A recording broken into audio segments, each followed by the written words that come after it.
I totally forgot that the music stopped. Hey, what's happening, gamers? Welcome to a special presentation of The Road to LEGO Batman 4, Legacy of the Dark Knight. This is LEGO Batman 2, and we're going to be doing some stuff. I don't know, do some free play, maybe unlock some gold bricks. I don't know. I haven't really decided yet. Skeletor is not in this. Oh, for LEGO DC Supervillains? I'm not doing LEGO DC Supervillains. You're getting LEGO Batman 2, and then LEGO Batman 3, and then it's going to roll... LB3 is going to roll right into LEGO Batman 4. Not going to do... not doing the LEGO DC Supervillains. There's no time to. So...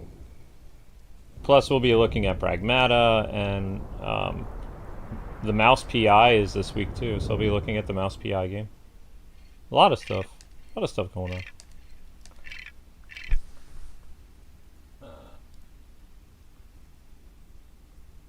No, you can't really make a new channel, though, because it's also tied to your...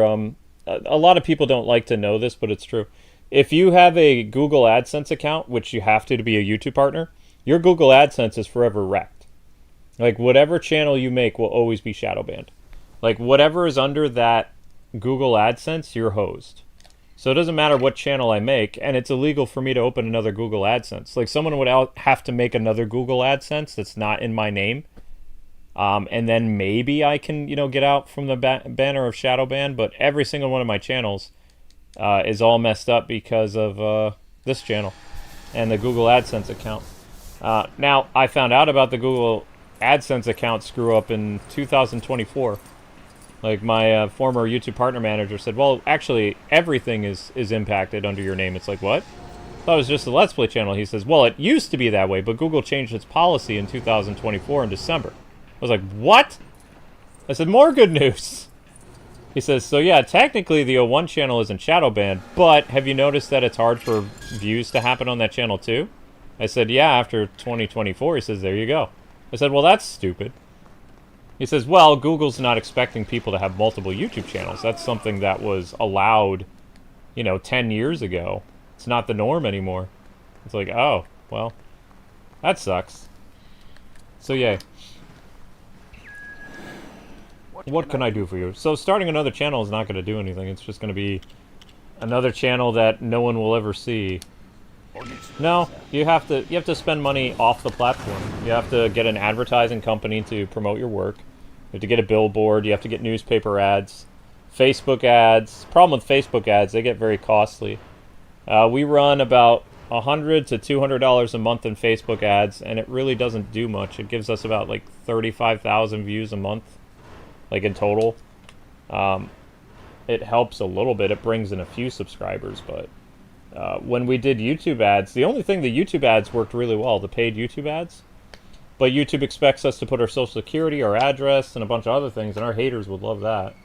So for safety reasons, we can't do advertisements on Google. Because YouTube's policies are stupid. Otherwise we would, because when we were advertising on YouTube, it actually was working out pretty well in 2025. But can't do that anymore because it's too dangerous. I don't think you would want people to know your social security and all that fun stuff. Like, if you're an advertiser and you're like, oh, I'm going to promote my stuff. It's like, why is my social security and all this other stuff, like, accessible to people? I'm not, like, a quote-unquote advertiser. I'm just a YouTuber advertising my stuff. I'm not an advertising company. So, if they ratify their Google ad thing, yeah, I'll totally use Google's, like, boost or whatever, but I'm not going to use it until they get rid of that, because that's incredibly dangerous. You don't want any company to have access to your social security or whatever. That's stupid. You have to keep your online fingerprint as, like, minimal as possible. Otherwise, you could be in big trouble, Your online identity is just as important as your offline identity. You don't want people to know who you are. You don't want people to know who you are online either. And you certainly don't want to connect your identities. Oops. I ruined the Batwing. I'm sorry. My bad. Well, we can fly out of here, so it's not a big deal. Alright, so I guess we can't do the Metropolis level. We could do the subway. Yeah, let's do the subway. Subway, eat fresh. Is there a hole in the ground where I can go into the Batcave? Or was that just one section of the game? Am I thinking Lego Batman? No, Lego Batman 3 doesn't have any free roam. But there is a Batcave somewhere in the water. Fine, we'll just do it this way.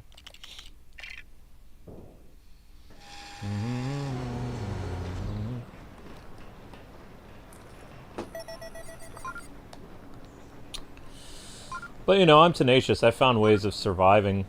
Most people don't survive shadow banning. I've been shadow banned for 6 years. I'm like a thorn in YouTube's side. I'm still here. But do I have to work harder than everybody else? Yeah. Do I like doing that? No. But I do it because I'm a sucker. And also I have responsibilities that I can't just say, see ya, fam. Yeah, the only way I can stop doing YouTube is if I flee the country, and Uncle Sam won't like that. Also, my parents are still alive, so I'd want to see my parents again. So, underground retreat.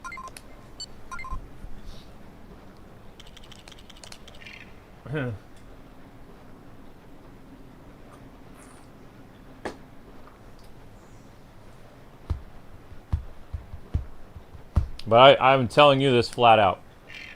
If I didn't have family that was still alive, and my wife didn't have family that was still alive, I would flee the country. Because my debt is way too high. I'd be like, bye-bye.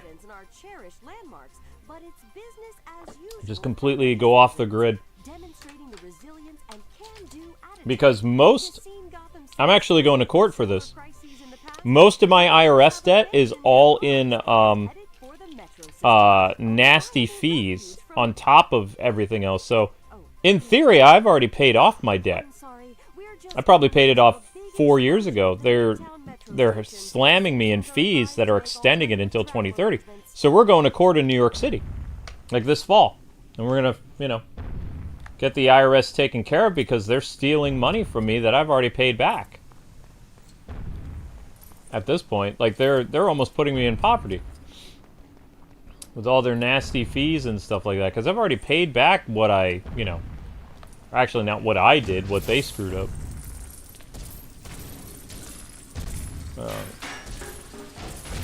So, thanks to a family friend, and since I'll be living in New York, it's going to be very easy to go to court in New York City over this.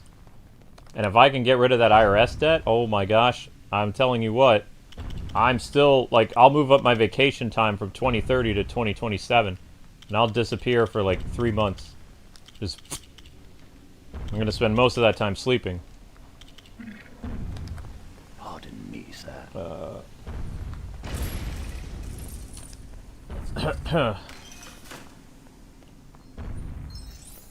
Maybe I'll go to Japan for like a month or two. I don't know.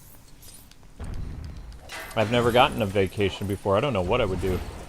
Maybe go see the giant yarn in the West Coast or something like that. There's apparently a giant ball of yarn.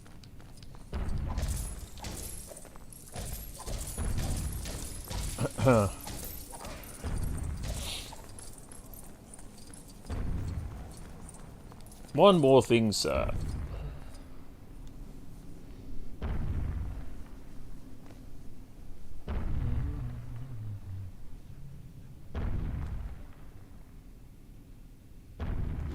Say grenade 10 times fast. I can't do tongue twisters.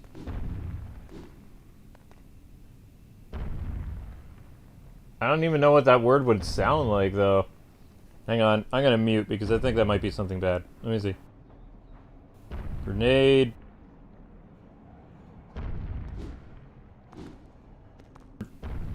It sounded like I said gurnad after, like, 7 attempts.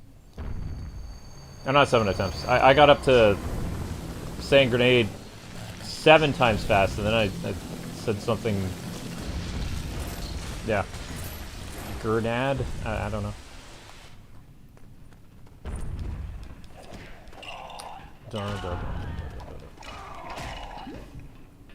Hey, I gotta be careful. People could get me say something, you know, get me in trouble on the air.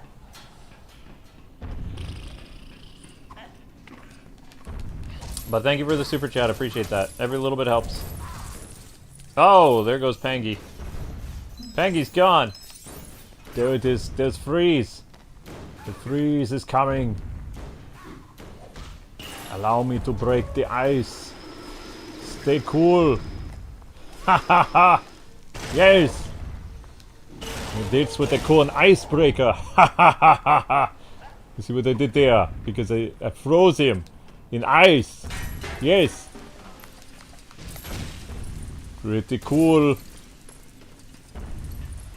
Oh, I love Arnie. Arnie is the best. The greatest of all time. Yeah.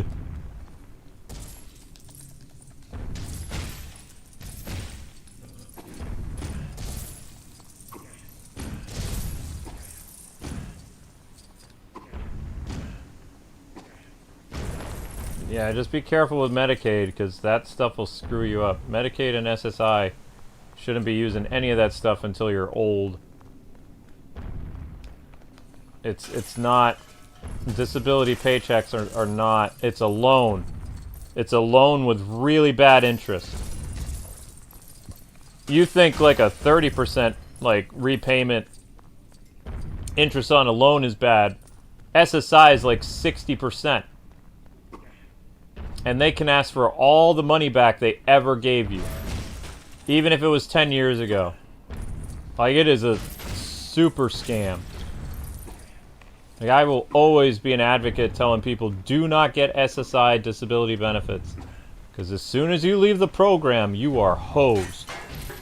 As soon as you make more than what they send you, you are hosed.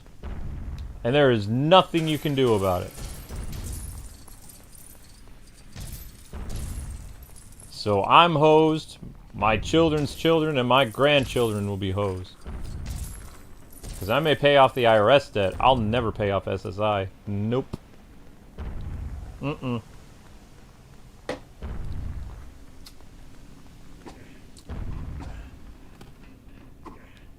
Nope.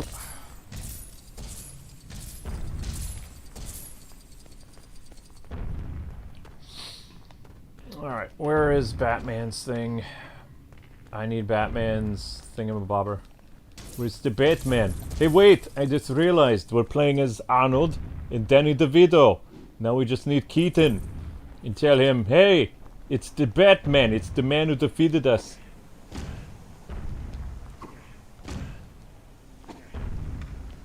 Huh.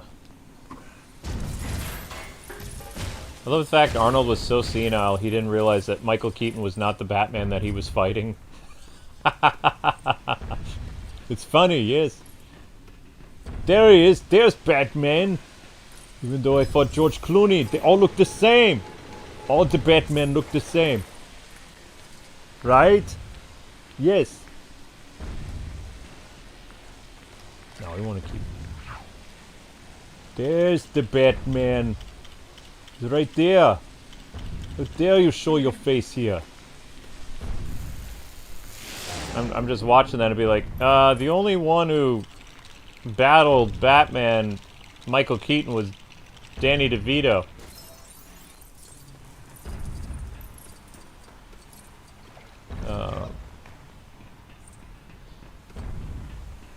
You were supposed to say George Clooney. There's another Batman. Oh well.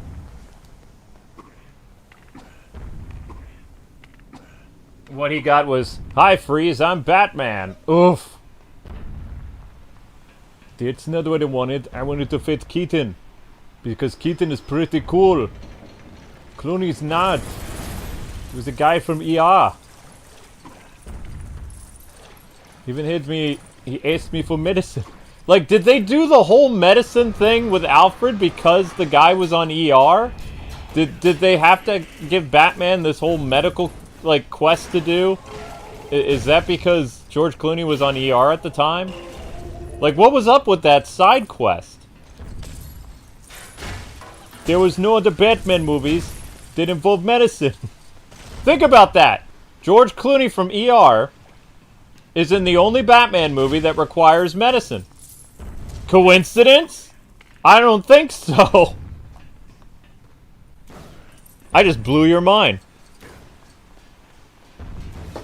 The star of ER has a subplot about getting medicine to help Alfred, who's very sick,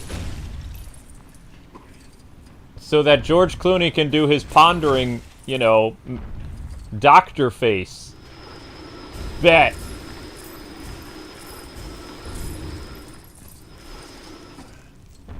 Bet you no one knew that. I think it's real too. But one thing I want to ask Clooney, if I ever interview him. Hey, why did you have the doctor plot in the Mr. Freeze movie? Is it because you were on ER? It made no sense.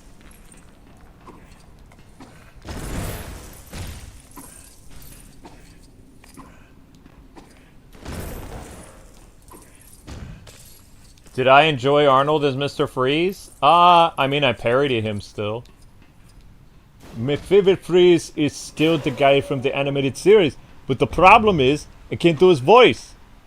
So there lies the impasse. I do Arnold pretty well, yeah, but I can't do the guy from the animated series who I think is the best, but I can't do him. With Arnold, you know, comes and goes. A lot of fun, but it's not the Freeze that I want to sound like. It's not my Freeze. It is the Freeze from my childhood that gives me nightmares.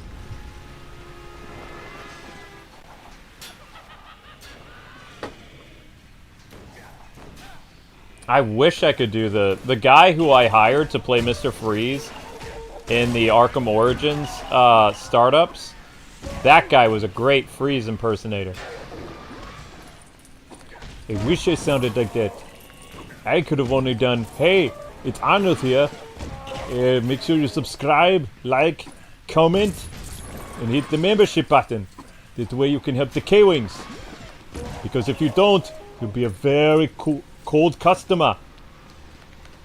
So make sure you're number one by becoming a member. It's only $5 a month. You can afford that. Come on. You know you want to do it. It's $5. You can keep the Kwings in their home. In New York. I don't know how he would say New York. The problem is now, when Arnold speaks, he does it slowly. Before, he spoke faster. Now you have to get used to him speaking very, very slow. And because he's like 80 something. That's hard to do.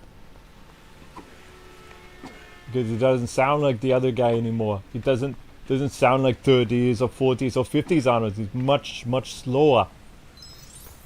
Because that's what happens when you age. Your voice changes. Blech. It's actually a lot easier to do Arnold when your throat is dry. If your throat is too wet, it doesn't sound great.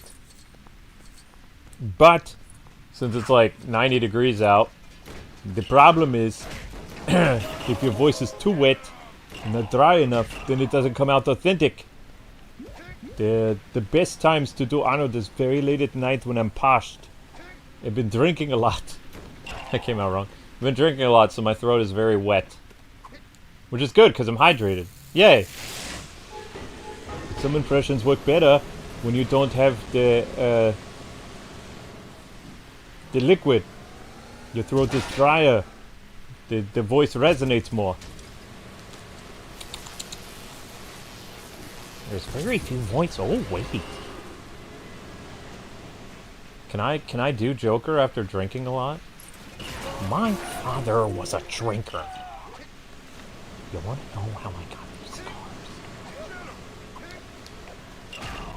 And it's gone. Can't do his laugh though.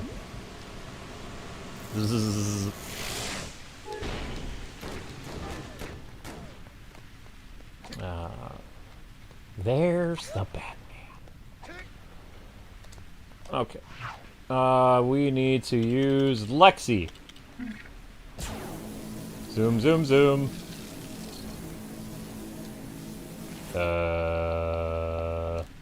What did I just do?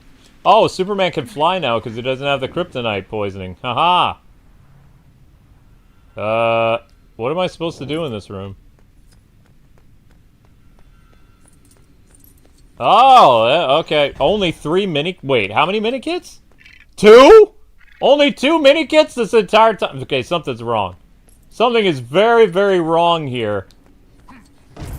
How is it only 2 mini-kits? It's impossible. I'm very upset. Wait. Need this guy here. There he is. Hello, how's it going?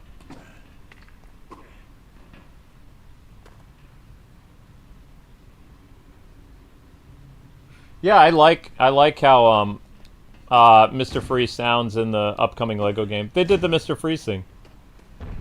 Which I can understand why they're doing it, because they didn't have a Batman movie with Freeze. Wait!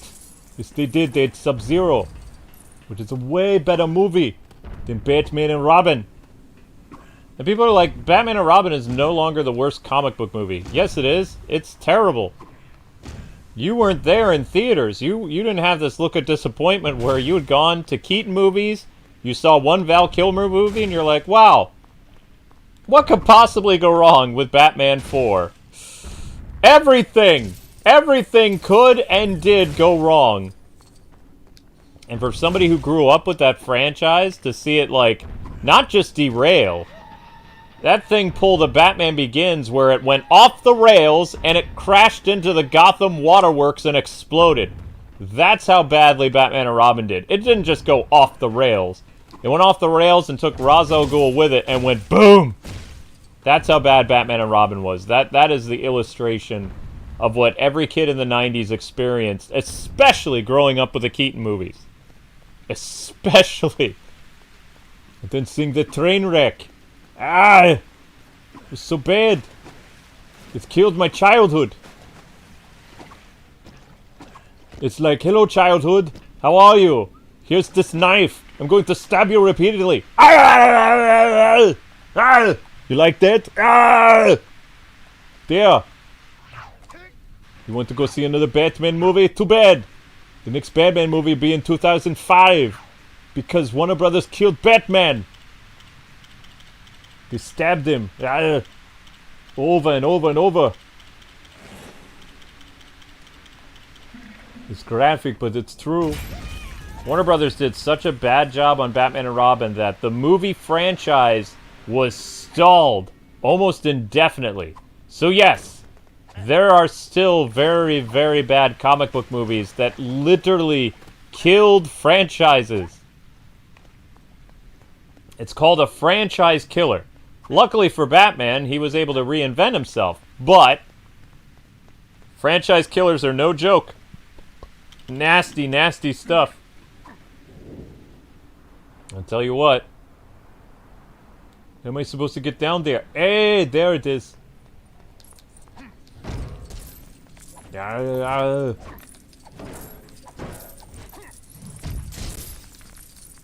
reason why Batman and Robin was made was to sell toys. Oh yeah, indefinitely. Yeah. But do you want to know what the funny thing is? They still didn't sell the toys because the movie did so badly. Haha. That's what's funny. We call that irony.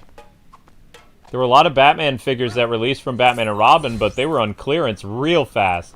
So they made a toyetic movie and they didn't even sell toys.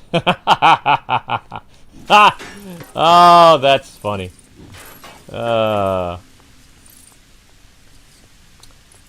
What big movies came out in 1997 that sold toys? It wasn't Batman and Robin. Lols. Even the Batman and Robin video games didn't do well. Everybody just wanted to... The thing is, the Batman and Robin comic book that was based on the movie was actually pretty good. Like, it wasn't that bad. Like, if they could have done an adaptation of the Batman and Robin comic book based on the movie, it might have been a better movie because, I don't know, there was just something about the comic book that it was just somewhat decent. I still have that comic book somewhere. It was much better. And then you see the movie and it's like, my eyes! My eyes! I'm blind! It's so bad I'm blind! What a world!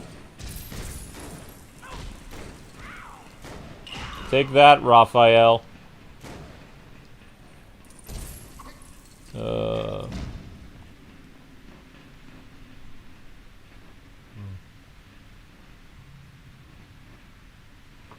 The problem is the red and yellow particles don't work, though. I've been seeing red and yellow a lot of places. The Flash doesn't... Watch. I don't know if this is strictly a PC problem, but I will show you. The Flash is supposed to interact with this stuff, right? Right. Alright, let me get up there where the red and yellow blocks are. Yoink. And we'll turn into the Flash. See how there's no prompt? There's no prompt. Where is the prompt? There's no prompt for me to interact with here, see? Wee.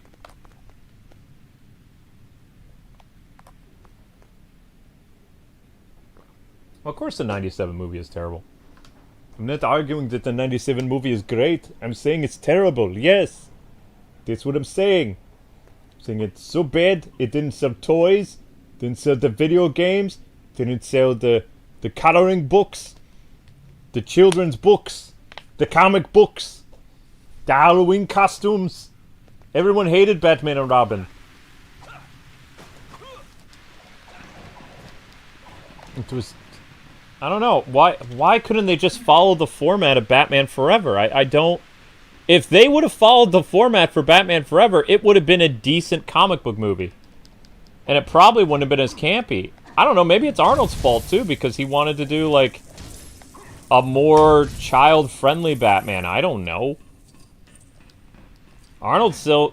I've never really heard Arnold say anything bad about Batman and Robin. Like, he had fun making the movie, and he made a lot of money. Arnold Schwarzenegger made more money than George Clooney did. Like, in Batman and Robin. He might have made more money than Uma Thurman and Chris O'Donnell, too. Because it was Arnold. It's the biggest star there.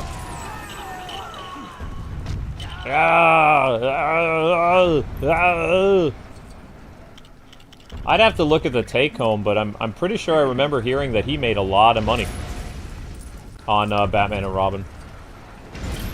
And he had fun making the movie, too.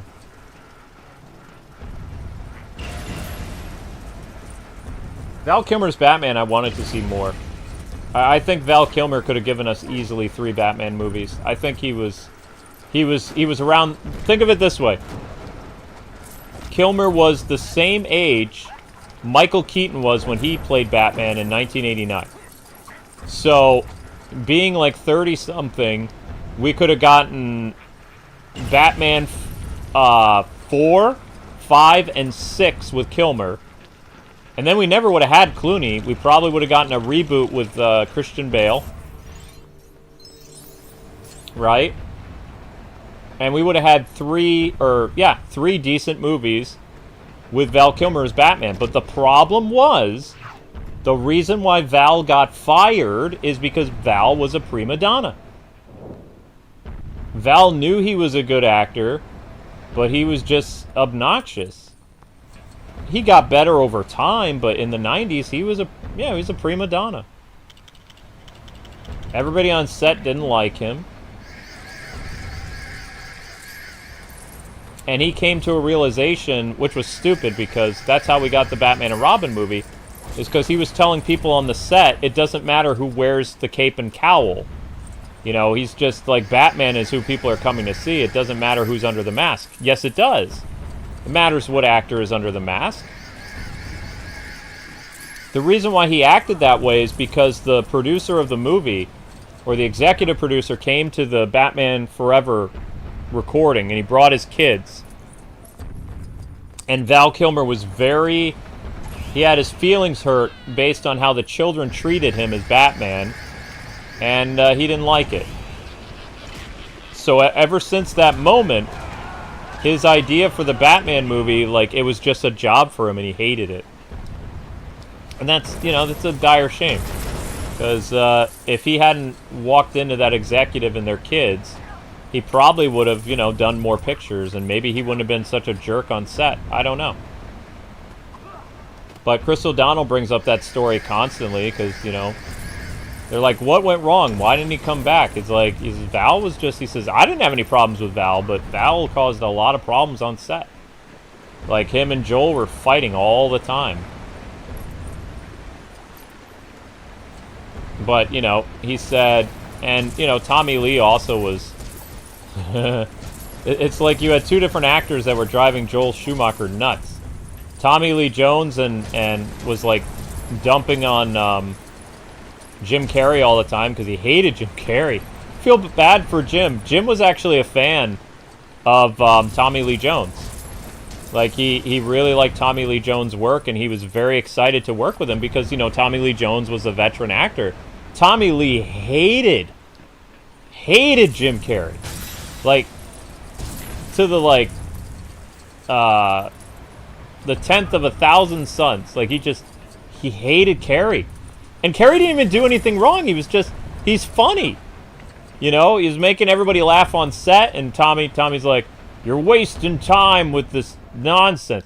And then he would always constantly be trying to upstage Jim Carrey on set. Like, in the, you know, just trying to make his character just as zany, as crazy as Jim Carrey. But the thing is, somebody should have told Tommy Lee, you're not playing the Joker, you're playing Two-Face. A man with split personality, you know, one good, one bad. If you go back and you watch Tommy Lee Jones' performance as Two-Face, you'll notice a lot of similarities between him and Jack Nicholson's Joker. It's almost like Tommy Lee Jones is playing the Joker. It feels so off. Especially if you know about the Batman villains. It felt so weird. And the fact that Jim Carrey and Tommy Lee were trying to upstage each other the whole time, it just, I don't know. It was, there's aspects of the Batman Forever movie that are fantastic, but then there's parts of it that are just like, it's super cringe. It's not as cringe as Batman and Robin, mind you, but you can see that it started down the road of cringe with Joel Schumacher, and he allowed it to happen. Because Schumacher didn't know anything about comic book characters. But the thing is, Tim Burton didn't know anything about comic book characters, and he made a psychological thriller, right? He made, like, a very disturbed Batman, and all the villains that he did had a psychological edge to him. He had never read a Batman comic in his life when he started, right? Joel Schumacher, the same thing. Joel Schumacher was aware of the Silver Age and the Adam West show, and that's what his Batman was. And if you go back and you watch Batman Forever and Batman and Robin, you can see that basically his movies are filled with camp. Because, you know, that's all he knew. As a kid, he watched the Adam West show. And he really liked the Adam West show. But, you know, he really, really made a very flamboyant Batman movie. Especially when they let him come back for the second one to do Batman and Robin. And the studio rushed it. Like, he just went full in. He's like, okay, I'm going to do this and that. And the studio's like, great! As long as it's not too dark. So the studio had a hand in making Batman and Robin bad, too, is because whenever the actors were like, well, we want to dial it back a little bit, and, you know, the studio's like, no, you're doing great. Just keep on that path. It's like, yes, keep on that path to destruction to sell McDonald's junk. Which, I mean, you know, back then in the 90s, the McDonald's thing was really a big brand to have. So the fact that they managed to get the McDonald's brand for Batman Returns, Batman Forever, and again for Batman and Robin, I mean, that was a huge, you know, marketing giant for their movie, but it didn't work anyway, because the people who saw the movie hated it. The critics who saw the movie hated it. Everyone that saw Batman and Robin that had a pulse hated the movie. Even kids saw it and they were like, huh. I was a kid. I left the theater crying. I was like, what did I just watch? Because remember, 90s kids were spoiled with Batman Returns, Batman the Animated Series, Batman Forever, Mask of the Phantasm in theaters. We had lots of good Batman. It's not like we were starving for Batman content, so, you know, kids are smart. Kids are able to tell when something's garbage and when something's great. I remember, like, hearing people in the theater boo, like, during the Batman and Robin movie, and there were kids there. And the only time anybody laughed is when Arnold spoke. Like, every time George Clooney tried to do, like, a one-liner, people were just kind of like, they didn't do anything. Arnold got the most, like, reaction from people. And Uma Thurman, she played the role, like, so zany that it just didn't work. And Bane? Bane! Yeah. It was so many... You can tell what Batman movies are like when Batman fans don't make them. You know? You can tell. There's no respect, there's no love, there's no knowledge, there's nothing. It's just, like I said, like a train wreck in Batman Begins. Like, flying off the rails, smashing into a building and exploding. And, like, taking half the city block with you. That's what that movie was. And even rewatching it, like, I rewatch it every 5 years. It's like, is it really that bad? And it's like, yes. Yes, it is. So.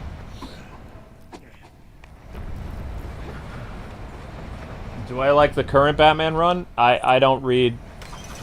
I haven't read Batman comics in a while. The only ones I still read is Nightwing. Is because I don't like the direction that they're going with Batman.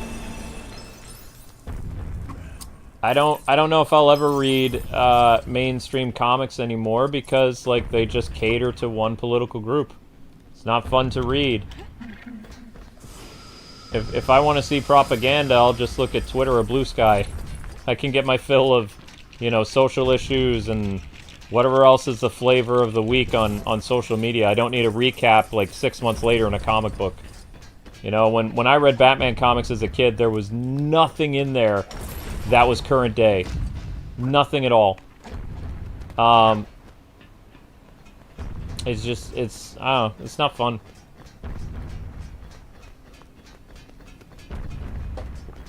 Alright, actually, he has super strength. We'll keep you in. We will keep you in.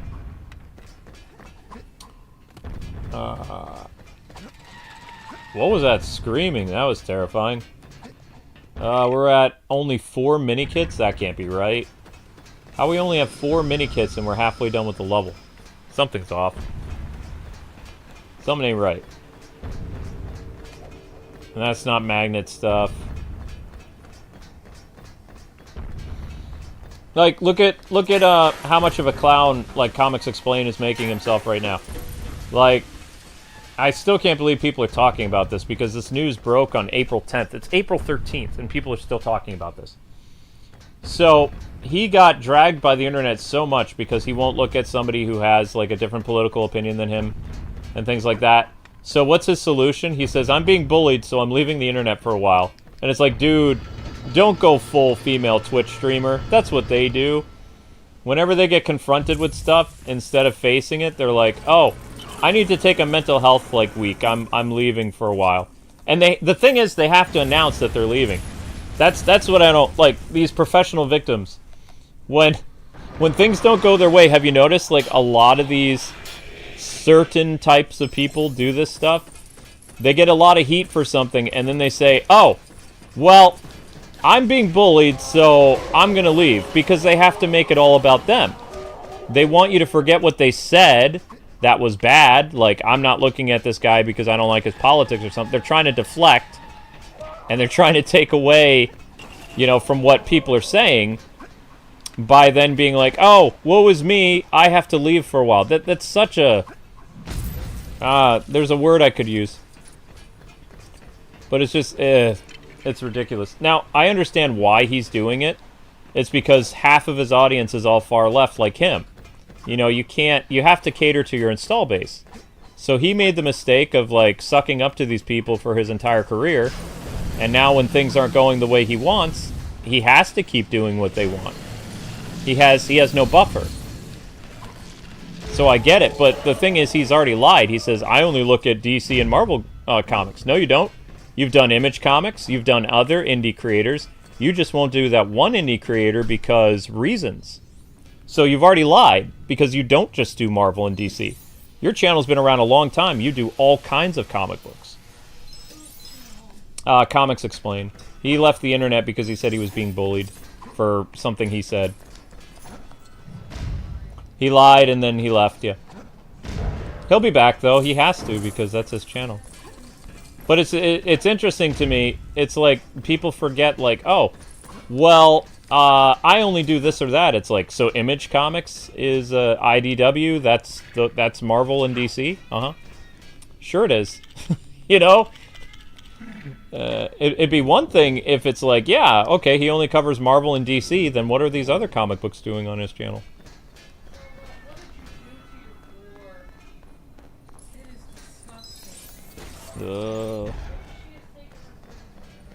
I don't want to know. As long as we can take care of it, like, to... Oof. Thank you for going out, by the way, Ember. Okay, so now we have 5 mini-kits.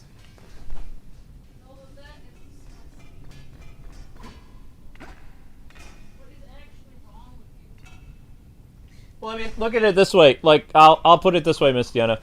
I've had cancel culture come after me numerous times. I've never bowed the knee. People have said all kinds of crap about me. I've never retracted. I stay true to my convictions and my beliefs. I've never backed down, and I never will back down. If it hurts their feelings, good. You know? I'm blunt as all get out. I'm as New York as they come, and I will never, ever change my opinion because it hurts someone's feelings. I don't care. I have a right to say it, just like they have a right to act like total buttholes on the internet, you know, in regards to me. But you can look up some of the stuff that people have said about me. I've never said, oh, I'm sorry that you feel that I'm blah, blah, blah, anti-woke or all this other stuff. I'm like, I don't care. It's like, I think you're a loony left, like, psychopath. So? It's like, I don't care. You don't like me, I don't like you. And?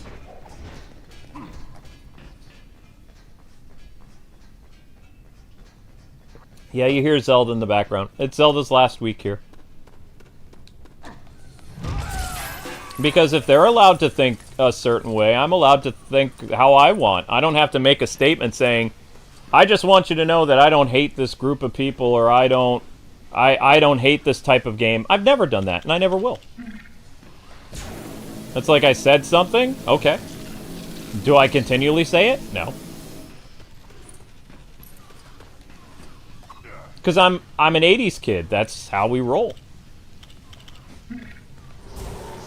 I've literally told people that have a problem with me, I said, grow a pair. I don't care.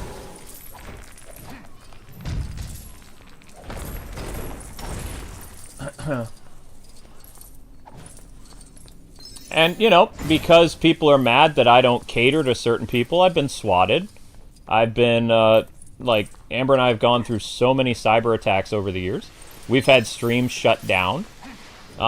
But we still, you know, we come to work the next day. And the only time I ever went after people is when they threatened my livelihood. And I did go after them. I went after them using legal methods. I threatened to sue a bunch of people and made a lot of people leave the internet. Because they made it, you know, they made it my business. When they went and my advertisers and they tried to pull my plug, I went after them and got them fired. That's how it works. If you want to mess with the bull in the china shop, by all means, I'm going to go nuts. You know, I'm not just going to leave peacefully. You burn me, I burn your house down. That's how it works. Eye for an eye, my friends. And a lot of these people, eventually, they learn, don't screw with me if they don't want trouble, and they stop screwing with me. Because I am very different than most YouTubers. If I think you're a threat, you become my hobby, and I, like, basically follow everything you do.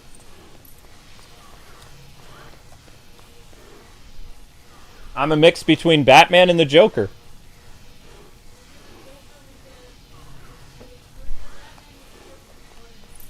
No, I'm like Arkham Knight Batman that's been infected with Joker stuff.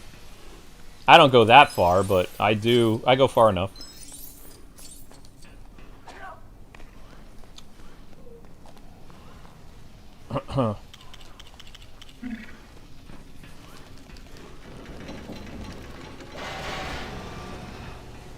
There's cat food? Thank you for getting the cat food.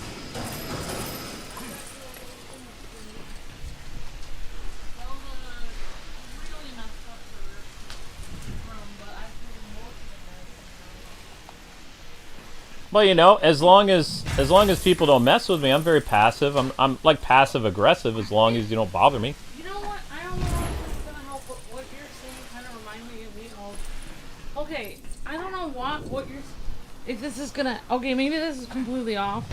But I follow this guy, and he gives tips on how to be a millionaire. He's an older gentleman, and I'm pretty sure he is a millionaire. Like I'm 90% sure. I mean, most of those people that say they're a millionaire, it checks out. So this guy today, I watched a short from him, and it was a very blunt short, and I was shocked at first. And then later on, I realized, actually, he's kind of right. So his short that he made was like, he had his friend on the other side of the camera. Mm-hmm. And his friend said, he goes, you know, you just ate outside at a cafe and you only tipped 10%? And he said, yeah, I did. And he's like, he said, there's nothing wrong with that. I shouldn't have to tip 20% every time. He's like, unless it's like super excellent service or something, like, there's no reason for me to. Super excellent service. Then he said, like, and it's funny, he said, I tipped 10%, but I got a note here from the waitress. And it's like a little frowny face, and it says, please tip more next time. And then he went into this PSA, and he said, you see, he said, the problem with tipping culture is that, he said, too many people give a large tip for bad service. And so it encourages bad service. And he said, the tip is actually supposed to be an extra thing, and the employer is actually supposed to be paying the person a decent wage. Done. Linky, don't do that. She said, so... Is Zelda in her room, or is yeah, she? she is. Okay, good. So he just concluded his little short with saying, so in reality, he's like, if you have excellent service from a service person, then you should tip well, but for just basic service, for them just bringing you something and saying, see ya, like, you know, just tip normally. You don't even, in fact, it's actually an extra thing. They should be thankful you tipped at all. Mm-hmm. And I thought that was interesting. That was sort of blunt, but it was honest, and that's how I feel about, like, the apology thing with people coming after people online. Like, they expect you to go out of your way and be like, just so you know, I don't hate anyone and all this stuff. When in reality, they're encouraging that every time you give in to them to do that, you're encouraging a kind of weird, irrational culture online in which people are afraid if they don't do that, everyone will think they hate everyone. And, like, when you just don't say anything at all, then you're literally shutting them down. Like, they have no control anymore. They can't make you feel like you're on your knees, like, begging everyone in the world for forgiveness for having an opinion. The only way that you can give a bully power is if you yourself give the bully power. The bully has no power over you unless you give it to them. And people who did cancel culture and all these other things, they weren't righteous people anyway. They were bullies. Yeah. They were a different type of bully, but they were still bullies. If you know, don't confront a bully will continue to bully you. And here's the funny thing about cancel culture. When people said they were sorry, it got worse. It usually got worse for them. So if Vic Mignogna had never apologized, he would still have his job. Right. But he apologized, and then all these other people started saying stuff about him, and it kept snowpiling. Also, I still don't understand what he did wrong. I have no idea. He touched people in photo ops just like every other voice actor. But that's what every other celebrity does. Mm-hmm. Every other, in fact, some of the stuff he did is tame compared to what some celebrities do. Mm-hmm. They have photos with them, and like Chris Brown, for instance, has photos with all the girls that come to see him, and people's marriages break up because they have a photo with Chris Brown. It's like, you know, he'll like grab the girl and like hold her in a very risque way, and she's literally married. Yep. So it's like him kissing a girl on the cheek in a photo op is literally not that bad. There are two things on the internet that you never do. You never give out your home address. You never apologize. Ever. If you apologize, it shows weakness.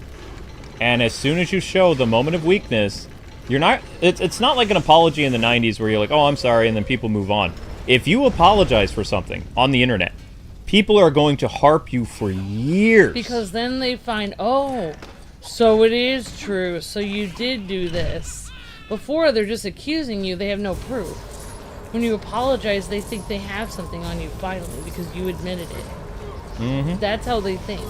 So until you apologize, they actually are just accusing you of something they're making up about you. Well, it might be they took something out of context or whatever, but the more attention you bring to it, the more problems that arise from it.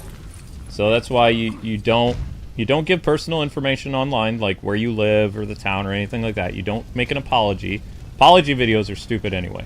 People always make fun of apology videos because it's like a typical YouTube apology video. Yeah, they used to have so many, especially that one girl who did makeup, and she did like fake crying in her apology video, and it was so badly done, and it was just like...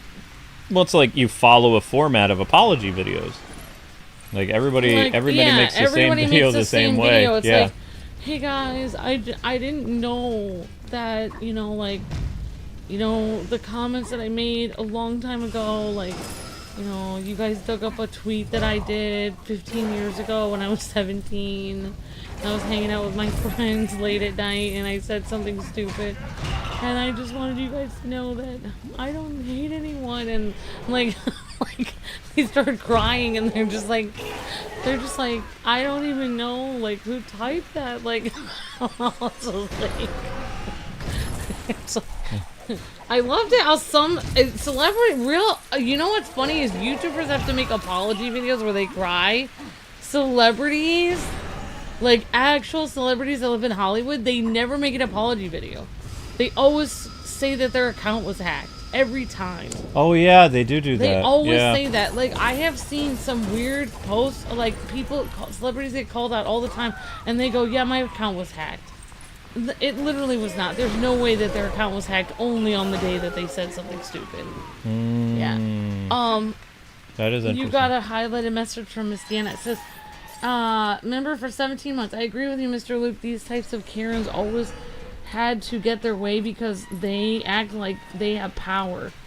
I'm serious because I'm not a fan of those, closeted, people are prejudiced against other people. I agree with you, Mr. Luke, these type of, overt racist. Yeah, exactly, Miss Deanna. It's funny thing to me, though, that most of these defenders that say that they're, like, not racist and they say other people are, the things that the defenders of the, people of color say are very racist. Yeah. Like, they'll say really, really dumb things. Really outlandish things. If they're trying to defend a certain person of a certain ethnicity, they'll be like, oh, you shouldn't have asked that person if they're getting that degree because you know that they don't have access to school because of their ethnicity. And it's like, why would they not have access to school? Like, or like, they'll be like, they have a computer? they can't figure out how, they don't have access to a computer, or they can't figure out how to use a computer because not all of them have a computer. It's like, and then it's like, why would not all of them be able to have a computer? Like, what are you saying? Like, what are you implying? I remember, no, it was years ago. This one loony lefty was like saying something bad about this conservative or whatever, a Christian person. They were saying something really nasty about a Christian person. At the same time, they then had this post where they were like trying to quote unquote help people, right? Yeah. And it was about education, and they were saying we need to do our best to make it easy to understand, you know, for certain people of color about like this type of technology. And I responded to this big like, you know, So politician. you're saying that they can't. Wait for it. Wait, I said very blunt. I was saying, so are you saying that people of color can't use a computer? Yeah. Like, And I got like all this retweets and stuff like because that. that's what they're saying. That's what they're implying. Right, like, but I wasn't gonna let the guy play his like little mind games because it's like he's saying this, but then he's closetly, you know, they're completely the one. dismissing an entire group of people and saying they're stupid. They're the ones. Like they accuse everybody else, but they're actually the ones that are looking down at other people. I'm totally looking And they down. they yeah. can't even see that they are. That was one of my best tweets though. Like if I had to have like a Hall of Fame tweet, the fact where I like just told the guy, so you're saying a certain group of people don't know how to use a computer, and that's not, you know, racist. Okay. Right. That's why I get upset is people, you know, saying that kind of stuff and being like, well, you know, like people of certain ethnicities might not know how to run like a, you know, a label maker or something. It's like, why would they not? Like, what are you saying here? Like, what are you actually saying then? Do you want to know what people what are couldn't you use? implying? People that struggled with computers would be people who were born in like 1912. Yeah, like like people older. Yeah, my grandparents could never use a computer, no matter how many times I tried to explain it to them. It was funny because there was a guy who actually went to like a like African American neighborhood and actually showed like a lot of these really weird things that people say, like, oh, we have to help these people because they might not know how to use a computer, and he read it out loud to people in an African American neighborhood, and those people busted out laughing, and they were like, why would I not? They're like, the guy was like, have you ever used a computer before? He's like, yeah, I just came from the library. I was just using one right now, and I have one in my house. And it's just like the absolute You're like out of touch. the You're absolute out of insanity touch. of these people. Like it's like everyone uses a computer. It's like, But do you see why what I don't? universe are you This, living in? people always ask me, why do you hate politicians? Because I believe that most politicians are not just jerks, but I think they're rude, obnoxious, they're annoying, and it's like I don't want somebody like that representing me and making laws and all this other stuff for me when, you know, they're so not just out of touch, but they're all idiots. It's like, why would I want an idiot to, especially in a local branch of government, like making all these, like, you know, laws and increasing taxes and doing all this other stuff to hurt like people locally when they have no idea what they're doing, or even, you know, they're just in there to vote for their party. That's why I hate politicians, is because for me, I've never seen a good politician in all my years that I've been alive. Not once. Not once. And I don't think I ever will, actually.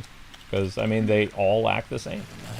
And I challenged somebody. I did this a while ago. I'm waiting for a feedback on it. But I said, in 2 years, you tell me all the people that were elected, and you show me the one that's not a millionaire. Because their salary is only supposed to pay this much. And yet, on the books, it says they make this much. My simple question is, how did they make that much money if their salary is this? Yeah, where did they get the rest of the money? Where did the other money come from? And that's the kind of, you know, blunt person I am, but it's like, I'm very curious. There's no reporters that ask that kind of stuff. Because reporters don't do their jobs. I thought that was what the freedom of press was for, to ask that kind of question. Like the kind of question that we all would like to know. But that's why I could never run for office and stuff like that, is because, like, I'm just not just too honest, but like I would be like, where's the rest of the money for the budget for this thing? Like, it just, okay, how did so-and-so, this politician in this neighboring town was able to earn how much doing what? Like, was there a Nike endorsement that we missed? Like, what's going on with this? But you can't investigate it because nobody talks about this stuff. It's like stuff that you just don't talk about. It just happens magically. That's why I'm saying, like, if you want to become a millionaire, run for office and be, like, you know, in a big Senate or the House of Representatives for like 2 or 3 years. And at the end, you'll have more money than you started with. Magically. That's probably because maybe people wine and dine you or something. I don't know. Like they. I don't know how the money happens, but I just know it happens. Republican, Democrat, doesn't matter. Maybe they send you gifts like the original Star Wars trilogy on VHS. You get gifts. Which is currently worth, I think, $1,000. Wait, what? Yeah, the original. The original VHS of Star Wars that's not the... Yeah, the unedited original version is worth $1,000. And what if it's like really... I have it. My mom gave it to me before she passed away. She knew it was worth a lot, so she gave it to me. I have it somewhere. In this house? Yes, I brought it with me. That's what my mom gave me because she was worried about our finances when I told her about taxes, so she gave me the original Star Wars trilogy. Wow. She said it's worth it. I know. That was very sweet. I know. Yeah, it's worth we don't a even lot. We don't even have a VCR. I don't in the even house. know where it's in a box somewhere. Don't if we find it, don't label it for the movers. They'll take it. Yeah, limited edition VHS tape. if you guys have the original Star Wars trilogy unedited, before 1990 something. Before they did the new edition, 1997. it is worth $1,000 at least. Yeah. But it probably has to work though still. Oh, this one works. It's in great condition. We kept it in fantastic condition. Great job. It was our favorite movie growing up. I had Ewok. My brother had an Ewok plush, and we had Empire Strikes Back sleeping bags that I slept in at the age of 7. Oh, yeah. I remember those. We were shown. There was lots of Star Wars merch when we were kids. And we had the 70s. Some of the 70s action figures that I played when I was little. And so I grew up on Star Wars like when I was like literally 5, 7 years old. Is that a golden door? No, it's not. And I have that in a box somewhere, so if we really need help with... And my mom even said she didn't care if we sold it. She was like, if you need help at any time, just sell it. Oh, there we go. We're out. Okay. I just want to sell it to someone who will take care of it. Yeah, with people that have... How many people these days even have a VHS? I'm not sending it to Kathleen Kennedy. Isn't she fired? Oh wait, no. Wait, did she get fired or she just she stepped down? Okay. Well, I'm gonna put the rest of the stuff in the thing. Sure, no problem. Thank you, Miss Deanna, for the highlighted message. I'm surprised this stream is still going. I've said some pretty spicy things in this stream. Unlike yesterday, we were just talking about Two-Face. It's true though, like the people that actually, you know what is interesting? Like I was watching Charlie's Angels, the 70s show or whatever. Which I have to say that show is pretty cool. I like it actually.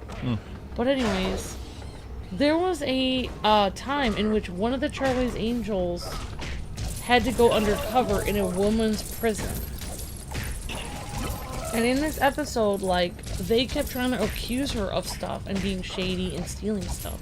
And she definitely wasn't. I mean, she was a cop, undercover cop. She wasn't doing anything. They kept trying to find a reason to accuse her of something because they were doing a shady thing. They were doing a shady thing there in which they would... I don't know, it was a very messed up episode. It gave me a bad taste in my mouth. It was, basically what was happening is a lot of these women were disappearing from this woman's prison or ending up yeeted. And so they had to go in there to try to figure out why these women were just disappearing. I love how we say yeeted. And so it was interesting. One line in this episode, this girl this shady lady in the prison kept accusing her of stuff. And she said, my mama always said, if you keep accusing somebody of something, it kind of shows that you have something to hide. And I always thought that was an interesting line. I always thought that was so profound to me, watching that show, because I think that is so true. That character's mama was right. If somebody's accusing you of a lot, they probably have something to hide. A lot of these people, accuse people of stuff online, probably because they have a problem.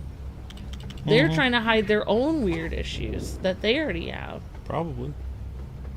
Never know. Oh. I think they are. Can I not zap that? Oh! My mom always said life is like a box of chocolates, says Granddaddy would tell you. Oh, that was a cheap shot. Oh, there we go. That's one way of doing that. Still missing the last mini kit. I have no idea where it is. I'm gonna have to read what Miss Deanna was saying. And also, Miss Deanna, I appreciate you always like responding when I randomly talk on my streams, and then I notice your comments later. I'm like, oh, Miss Deanna was responding to me. But I was babbling on, didn't notice it. But I do appreciate. Do you want to know what I love about our listening. community, though, is? Like, not everybody here thinks the same.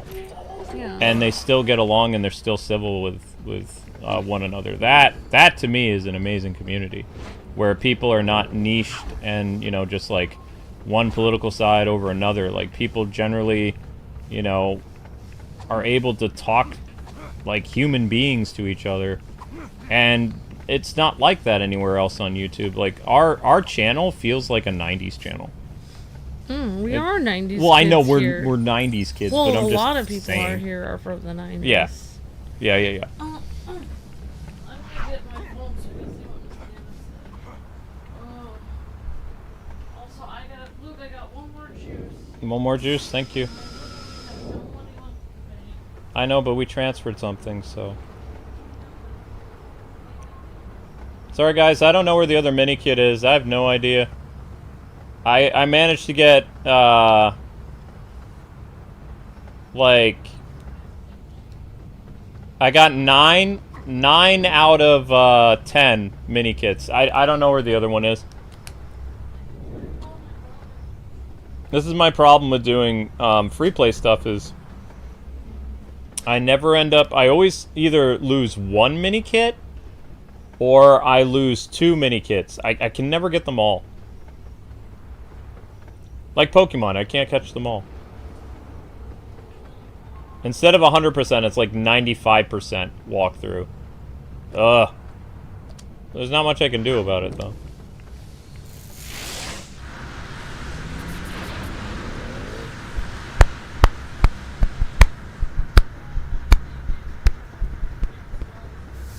I know, honey. It feels like if mini kits were a person, they'd be very good at hide and seek. Because I would never be able to find the mini kits if the mini kits went in head. Because I just can't find them all. I don't know where my phone is now. Man, I don't know where my... You love playing old games? See, watch, it's going to stop at 9. Oof. No! Only 1 brick. Yeah, well. So we need 70 bricks in order to unlock Aquaman. And Aquaman's needed for free play. What luck, though, that we don't actually... We were allowed to hang paintings here, but we chose not to. We didn't hang paintings, though. Those are very light pictures. No, but what luck that we don't even have to do much work to change things. Oh, yeah. Well, I mean, we're going to have to find ways of hanging the shelves again. But at least we have permission to hang the shelves now. Oh, yeah, guys. We got permission to hang the shelves. Our shelves that have, like, the Power Ranger helmet on it and stuff. With the Mega Buster and things like that. We're allowed to do some alterations to the apartment, but that's just hanging shelves. They won't let us hang up our wall TV, which I don't know what I don't even have the equipment to take the wall mount off that television. So, it's been on a wall mount for like longer than 10 years. Oh, like 15 years. You're very sweet, Miss Deanna. Thank you so much. I was talking the other day about how I didn't really have time to make friends in school, and I didn't realize Miss Deanna was saying some interesting things about how she also was a bookworm like me. She studied a lot, but her friends and her... I did notice your comment later that your friends and you would find time to hang out in different clubs, like in activities in school. And I did that a little bit, but not as much. But yeah, that's really interesting, Miss Deanna. I think I had a little bit similar to you in that, except for I just had different groups of friends in different clubs. I didn't have any friends that had like several interests that were like me. Like, I really like music and art, but I also liked playing soccer. And I felt like I had friends that had, like, one or the other. Whoa, like, they whoa. they either liked soccer or they liked music. Like, they didn't like both. What is he doing? He unplugged the controller somehow. Oh my gosh, what is he? So he jumped on your lap and then... He jumped on the lap and he unplugged the controller. Why is he fitting on half of the couch? This is what he does. There, he's sitting down now. Are cats supposed to be as big as him? No, actually, technically, he's too big to bring to New York. I have a lot to learn from you too, Miss Deanna. I appreciate you a lot. The limit for cats is supposed to be 19 pounds. Link is like 22 pounds. Or actually, it might be 23 pounds. How big are you, Link? Hi, Savon, my amazing friend. Zelda's not gone yet. No. Speaking of Pokemon, I've been away for a minute. Yeah, we've been playing Pokopia. We're on part, like...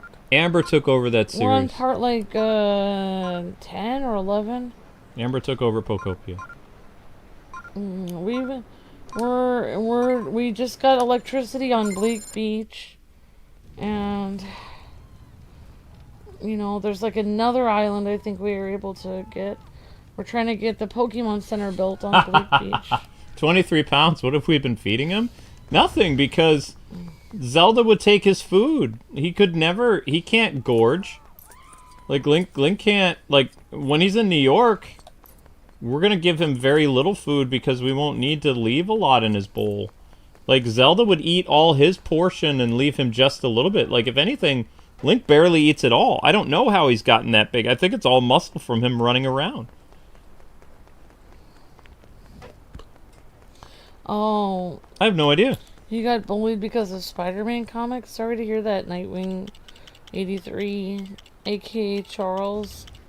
That seems weird. Like, I feel like today people would think you were really cool watching or reading Spider-Man comics.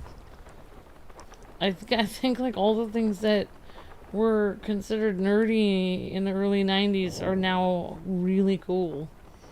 Yeah, but it's a different type of culture. Like, before, when you would look at superheroes, like, people would have stuff in common. They could talk about superheroes, but now there's so many different groups of comic book fans. I'll give you an example.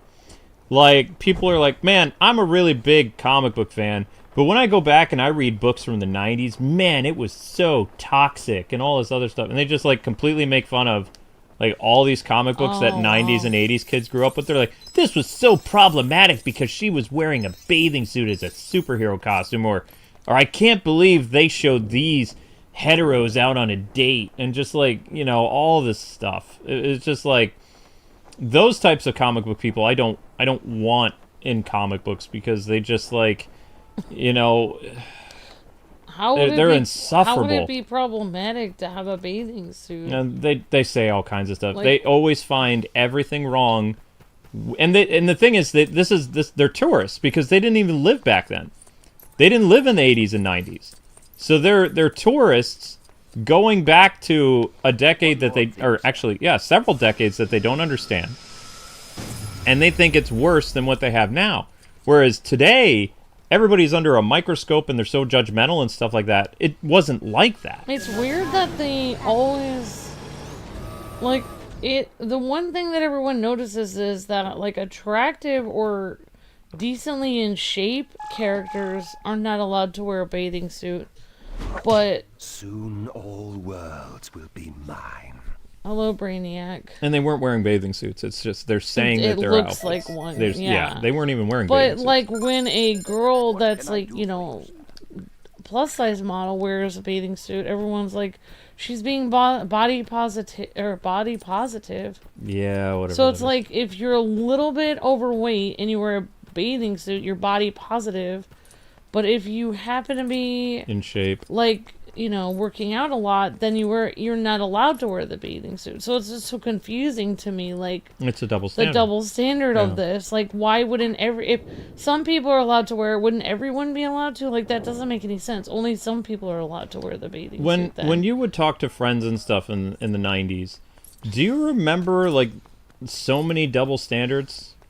Like, not just society, I but don't in remember media and all this I other don't stuff. remember double standards. I remember that girls that were a little, like, worried about their weight would say, like, oh my gosh, you know, Christine, you can wear that two-piece. I could never wear that because and then she'd be like, oh no, girl, you should totally wear it.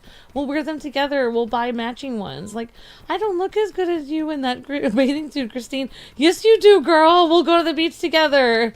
And if you feel nervous, just wrap a towel around you. That's what we used to do. Yeah. Wrap a towel, or we would put a t-shirt over us. And then when we get in the water, we'd just be swimming fancy free. And then everyone could wear a two-piece if they wanted to, because if they felt a little nervous, they would just wear that t-shirt or the towel over it.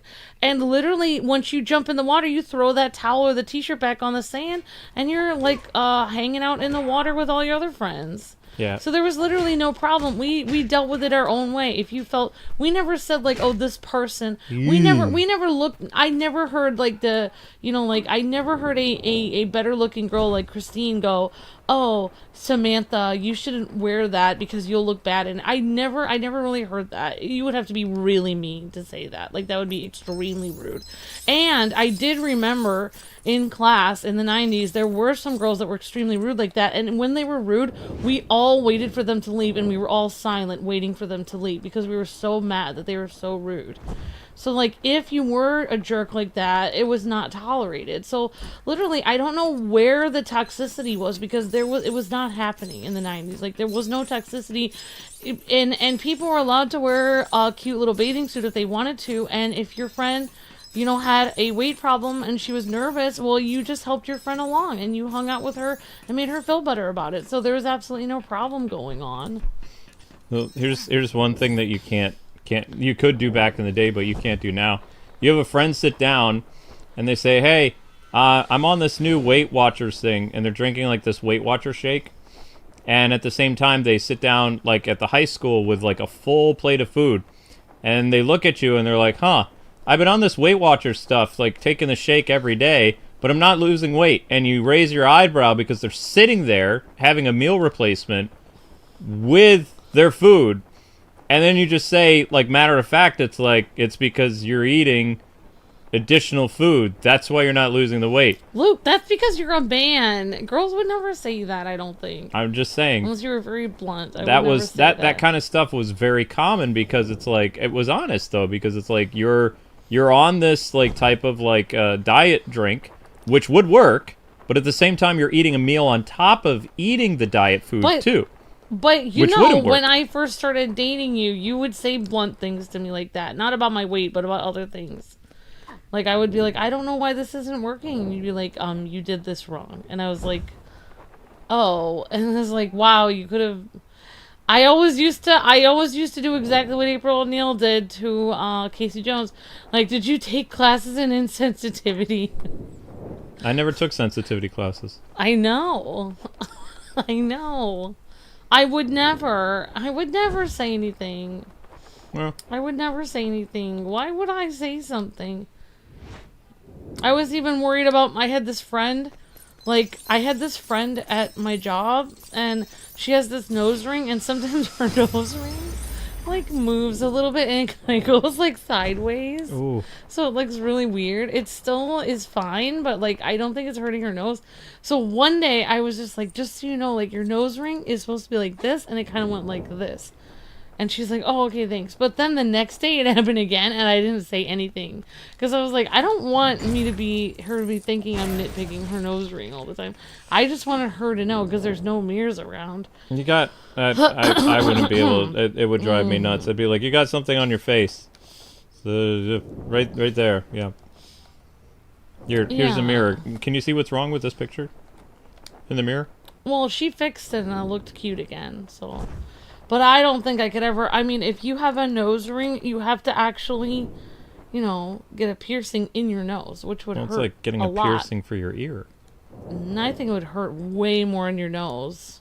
I think the worst type of piercing is your tongue. That is extremely painful. It's also very dangerous. And I don't think that that's good, because you can get it infected. Yep. And it's just really bad. Yep. I would never... I see orange. And orange is from Miss Deanna. Thank you. I remember as a kid I saw a bunch of commercials about the Atkins diet and South Beach diet. Mm-hmm. There used to be a lot of those commercials. I got confused because the Atkins diet is saying that eating fruit is bad, and we were taught that fruit is actually good for you in class. Mm-hmm. Says Miss Deanna. Yeah, agreed. Yep. Agreed. I know, Miss Deanna. That's what I didn't like about Atkins. They were like, no, just cut out everything and just have, protein or whatever. Just have a glass of water. Now you're full. Atkins diet. And then every time I would see those extreme commercials, you don't need food, just drink water. That's what every time, and that's exactly, Miss Dana. That's what Luke's grandma was used to say. You need a little bit of everything. Yep. Because you can't just cut fruit out. There's like nutrients in fruit that you actually need. Fiber, protein. So like literally like to just cut fruit out of your life is just crazy. Unless you have some type normal. of like, illness that is like, oh, fruit is too much sugar in your whatever. Then yeah, but move it or lose it, Charlie. Oh, flying around at the speed of sound. And just picture the Superman theme in your head, like as you're zipping around.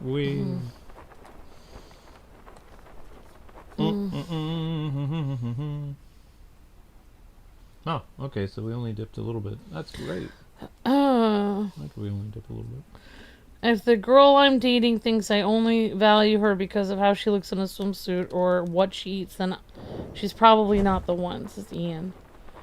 Maybe. I mean, well, she might think that, but you might surprise her, and she might be pleasantly surprised to find out that you care more about other things. I always think that Luke is gonna leave me if I don't meet certain standards. I don't really meet those standards, so I don't know why he's still around.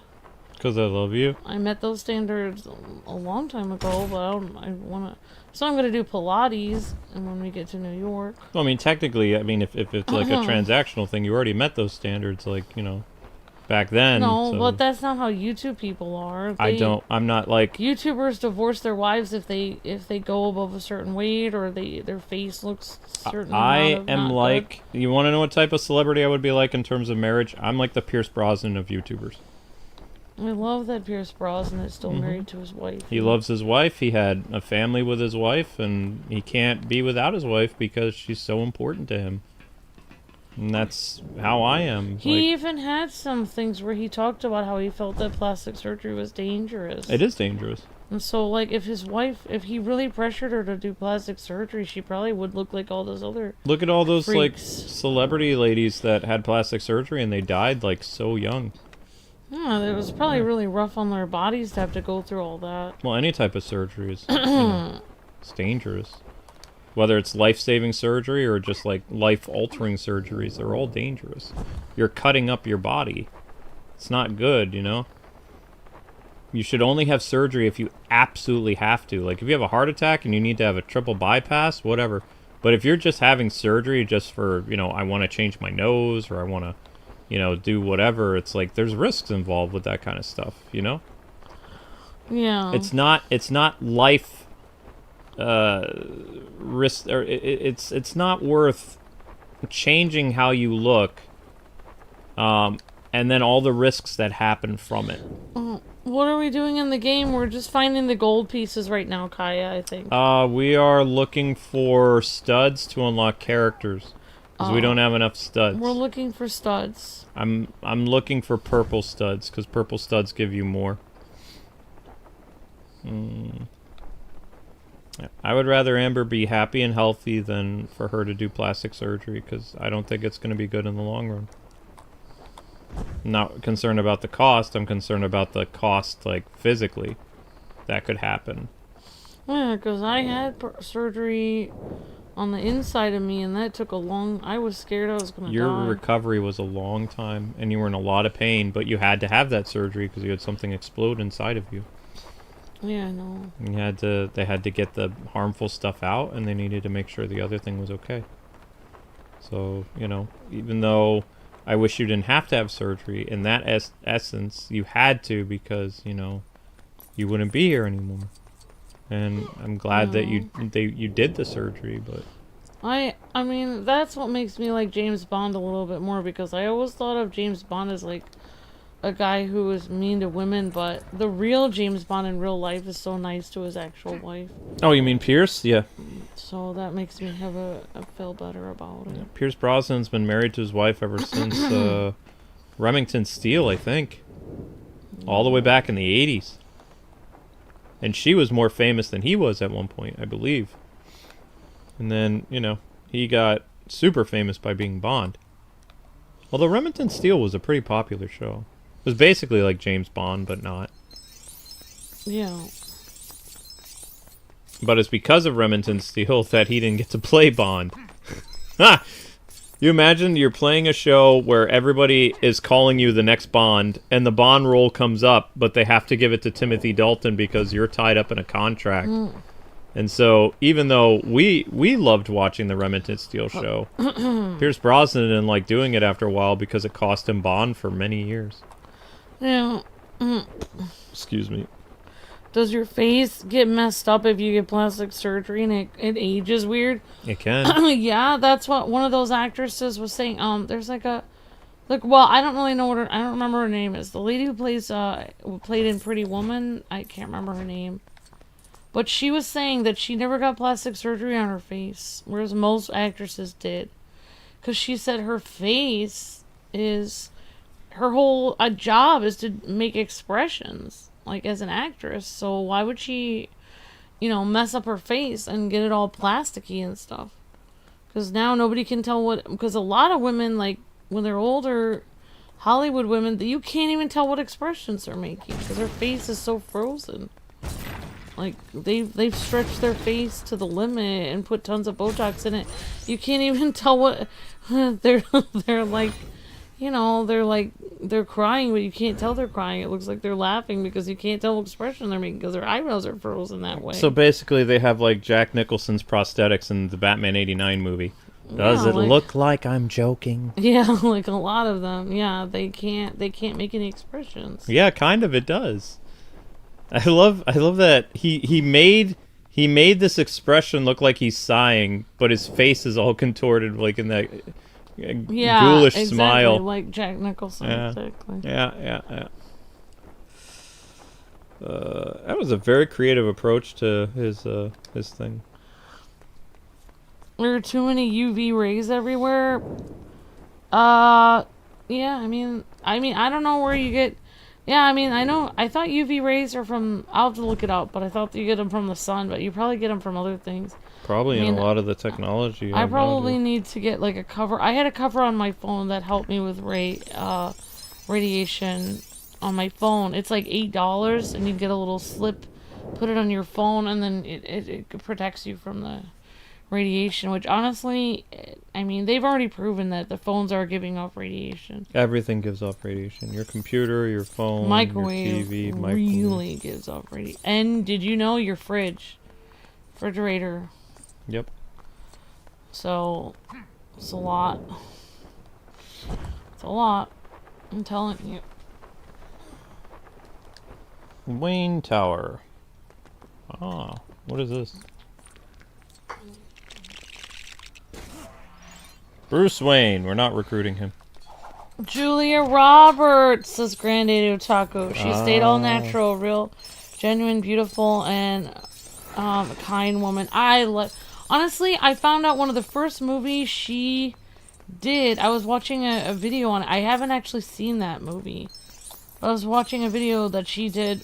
She did one movie that wasn't too popular, and then another movie, like, it was like the second movie she did was called Steel Magnolias. And man, that was such an interesting movie. She actually went and spent time, like, it was a movie based off of a girl from a small town. And she actually went and talked to the parents of that girl who passed away, and she had to play her. The girl died in the movie, and so she learned everything she could about this girl, and she just spent time with the family to try to like basically recreate what she was like. I thought that was nice, and that was like one of her first big roles. That was her first big role.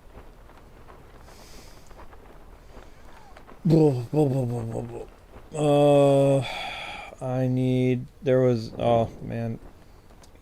So I did this out of order, obviously, but where Ra's al Ghul was, there is a superhero door to unlock. Because in order to unlock the superheroes in this, you have to find their doors.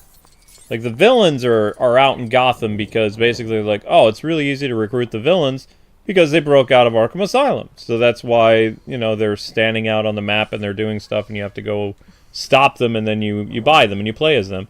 But the heroes, the other heroes, you have to, what's the word I'm looking for? You have to find them, you have to find their doors and open them.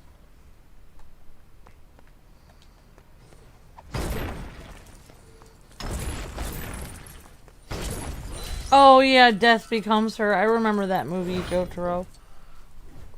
I guess that was sort of a plastic surgery. That makes sense. It's about staying young forever. Yeah. Oh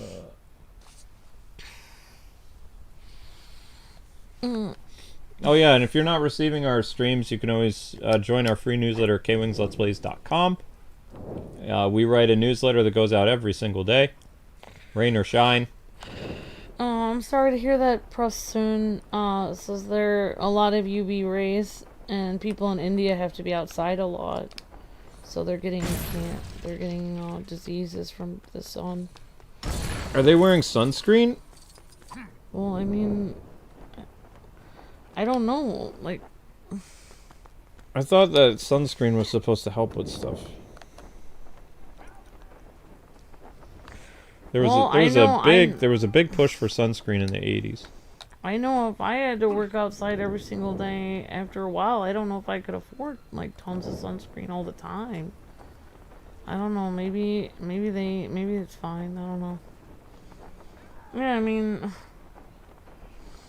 and plus sunscreen only can it doesn't do 100% of the rays. No. It actually does only a certain percentage of them. You get like 40 SPF, 30 SPF, like I think the best sunscreen is wearing a hat, personally, because then you got all the rays off of you. I mean, pretty much, unless your hat is like a straw hat. Then you have little holes in it. That defeats the purpose. You could do what they do in Japan, and they carry an umbrella around. Oh, actually, that's super smart, honestly. Like, or, yeah. A lot of girls in Japan, they carry, they call them parasols. I always think about getting driving gloves. Okay. What? What's the matter? You with driving gloves on? No, like, I'm talking about driving. Like, they have nice pink or, like, pastel. Are you talking, like, racing gloves? No, I'm talking about driving gloves. It's for ladies. I've never heard of this. They wear these, like, peach or, like, pastel-colored gloves. You keep them in your glove compartment and you put them on your hands when you're driving in the hot sun, because the rays are hitting your hands. You don't want your hands to look older. By the time you're 50, you're going to have all those sunspots on your hands. And your hands are one of the things that tell how old you are. So a lot of women, like, they have like these like gloves in their glove compartment. They just put them on and drive with them. Like, so. For real? Yes, it's a thing online. It's a thing online. You want to know the last time I heard people driving with gloves on? 1920s automobiles. Well, they were smart back then. I'm going to show you what these look like. I'm going to be wearing them because I don't want my hands to age. What? Okay. Plus, I mean, you can... UV rays are going to hit you anywhere. I guess we'll go to Brainiac. I cannot believe. Okay, so this is a whole thing. Like... What can't you believe? I just can't believe that you don't... I'm sarcastic and witty. You don't know... Of course I'm sarcastic and witty. So, like, this is... I don't know why they have some of the fingers cut out of these. That's kind of weird. But like this is kind of what they look like, except for they're supposed to look nicer than this. I don't know. You want to know what they This say? is what they look like. This gloves for just driving.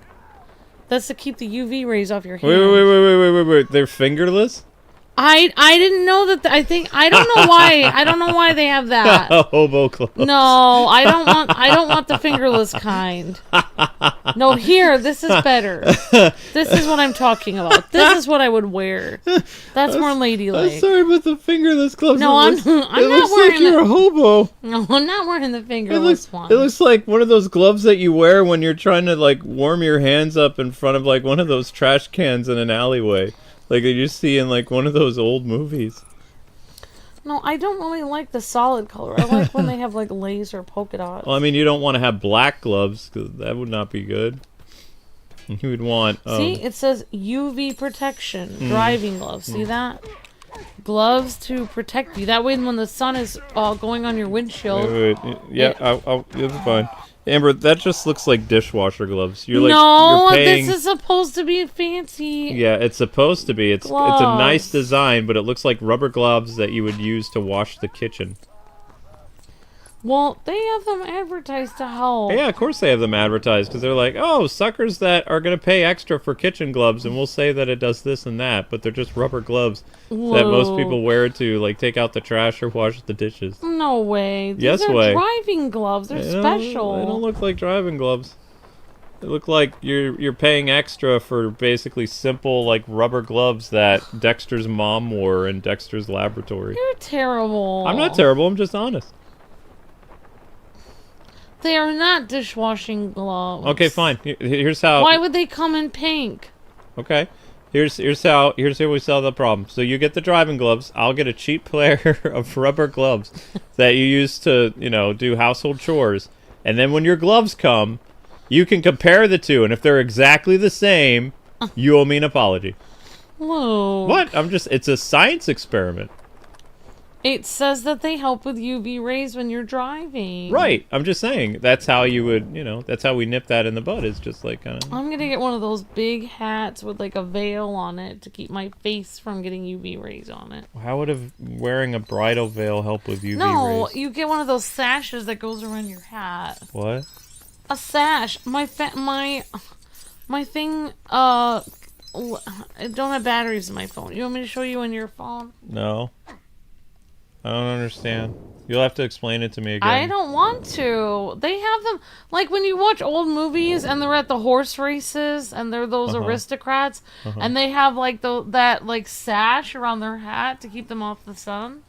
That's what I'm going to wear. And I'll have a parasol. And I'll have my driving gloves. I'm just going to have 17 layers of clothing on everywhere I go. And that's why I can't make any friends. People will be like, why can't you be like a normal person? It's like, I'm trying to keep myself from getting UV rays. Why don't you just have a parasol? I might. They have some cute parasols around. As long as you don't mind being seen with me if I have one. I'll just put a bag over my head and a smiley face on it like that anime we were watching, so people don't know who I am in public. Just cut out some holes and put the bag on my... You should. Yep. You should. Yep.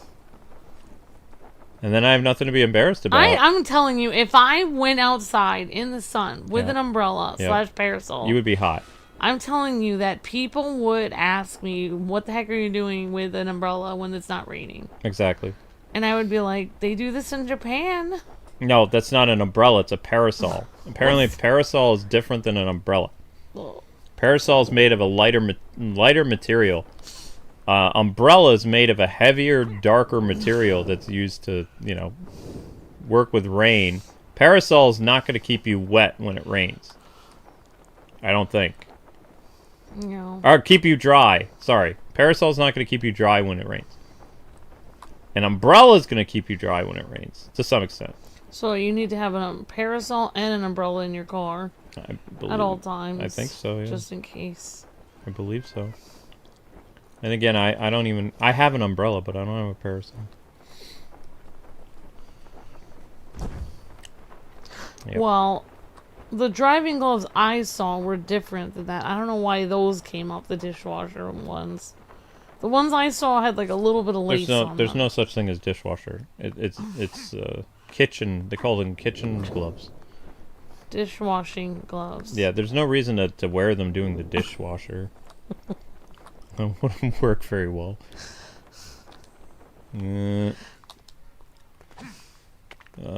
Can't find the door for Aquaman. Well, people say that everyone should be wearing sunscreen on their face every day. Every day? Yeah, that's what it In says. the house? Well, they assume you're going to go outside at some point. Joke's on them. That's what they do for all these skincare routines. They always say, like, especially for ladies, they're always like, and make sure you always wear your daily sunscreen. But I don't like that because it's like, who sells face? They're like, you have to buy a specific sunscreen that's just for your face. Okay, who sells that? Okay, Neutrogena.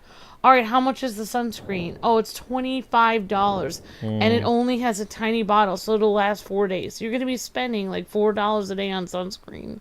Oh, wow. Who has the money for this? Nobody. Nobody. You have to get a bottle of, what's that, banana boat sunscreen. That's what I'm talking about. Giant bottle of that for like $3. All right.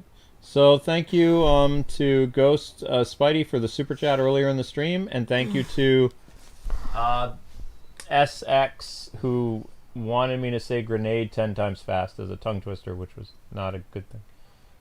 But thank you for the super chat, and from Miss Deanna as well. You guys are breathtaking, and every little bit helps the channel, so thank you so much for your love and support. And I know I'm just flying around, but I am collecting studs so that we can buy General Zod, Amber's favorite character. Although Amber's favorite Zod is the one from Injustice. Yeah, probably. Yeah, because there's two types, Quasimodo and bald guy. Bald guy? And bald, yeah, Zod is bald in Injustice. Oh. And then he has the Quasimodo version where he's mostly bald. Oh, I think my favorite is the guy who was like a male model who played in the second Superman movie. But that he guy. didn't even look scary as Zod. Kneel before Zod. Yeah, that guy. The thespian.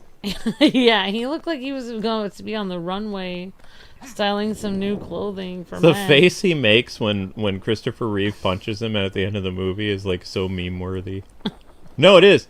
Watch the final fight where like Superman kills all three of General Zod's guys and Zod himself, and it's like, it's really people are like, oh, Superman always, because remember when people were complaining that Superman killed Zod in Man of Steel?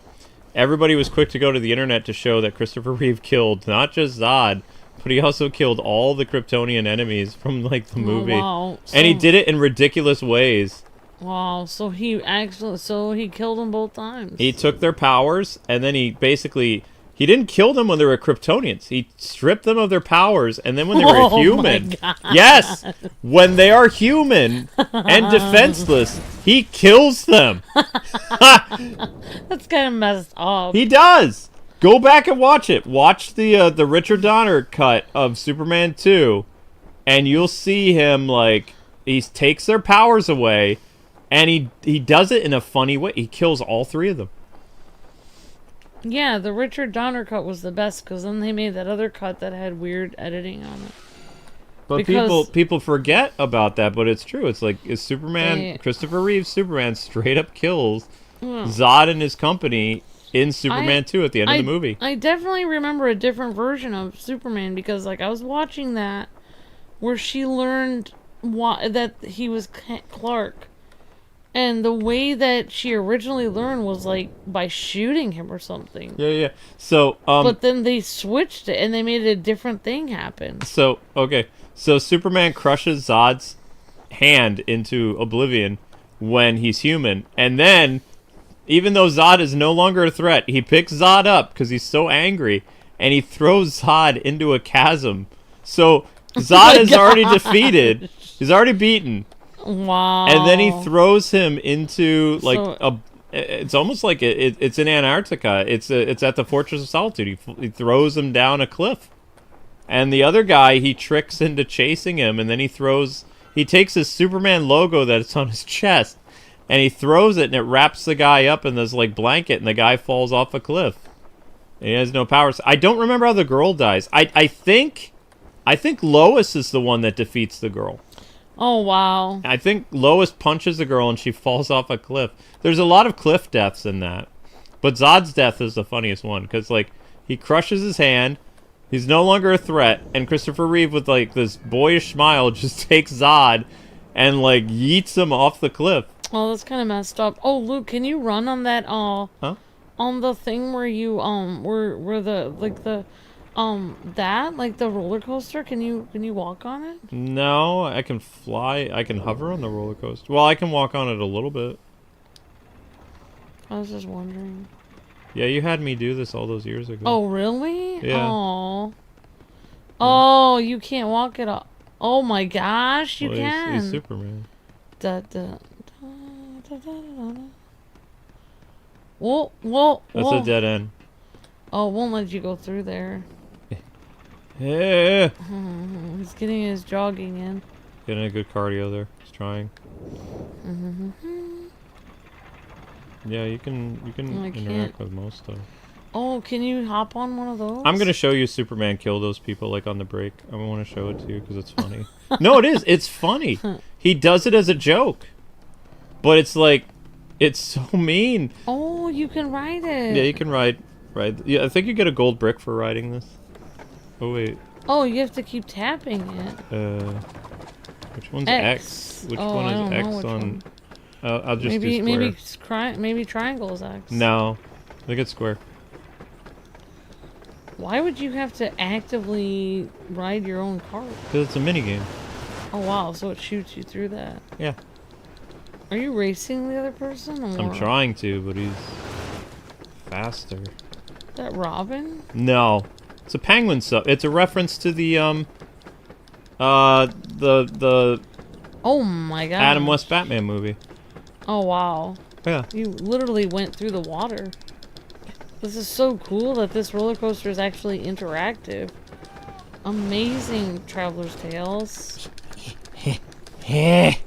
Thank you for making me happy, Luke. I'm trying. Always make the wife happy.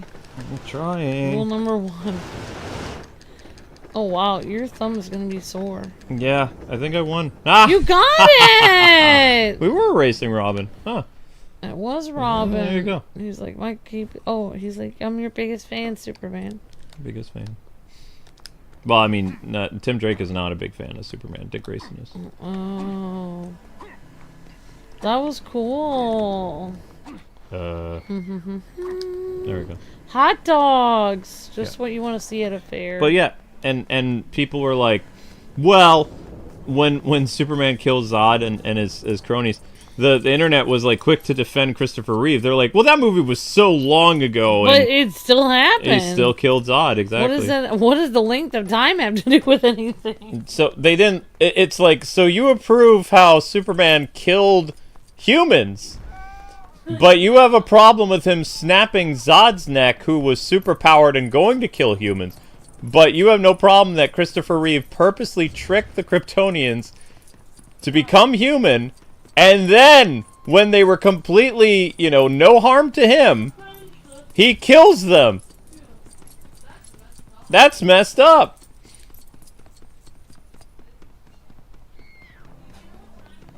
Uh, 7:45.